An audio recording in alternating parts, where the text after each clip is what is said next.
ख्रिस्तामध्ये माझ्या प्रिय बंधूंनो आणि भगिनींनो, इस्रायलमध्ये रात्री झाल्यानंतर मेंढपाळ अजांना व मेंढरांना वेगळे करत असत. याच्या मागे एक कारण होते.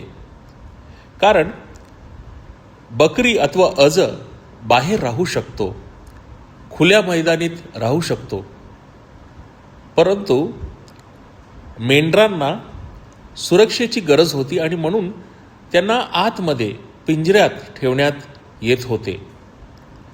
आणि येशू ख्रिस्त याच गोष्टीचा उपयोग, याच प्रक्रियेचा उपयोग एक रूपचिन्ह म्हणून करतो, प्रतिमासृष्टी म्हणून करतो आणि आपणास सांगतो की न्याय निवाडाच्या दिवशी सुद्धा अशा प्रकारे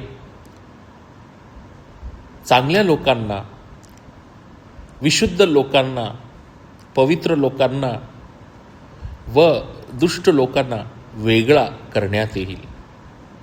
आणि म्हणून आजचे हे शुभवर्तमान केवळ एक परलोकशास्त्रीय नाही, केवळ अंतिम न्यायनिवाडा बाबतीत नाही, तर वर्तमान परिस्थितीवर आधारित आहे.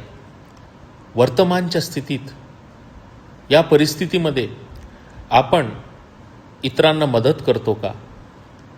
इतरांना सहाय्य करतो का? इतरांवर दया दाखवतो का? कारण पाप या शब्दाची व्याख्या केवळ पाप प्रसंग टाळणे नव्हे, तर इतरांना मदत न करणं, इतरांना सहाय्य न करणं सुद्धा पाप आहे.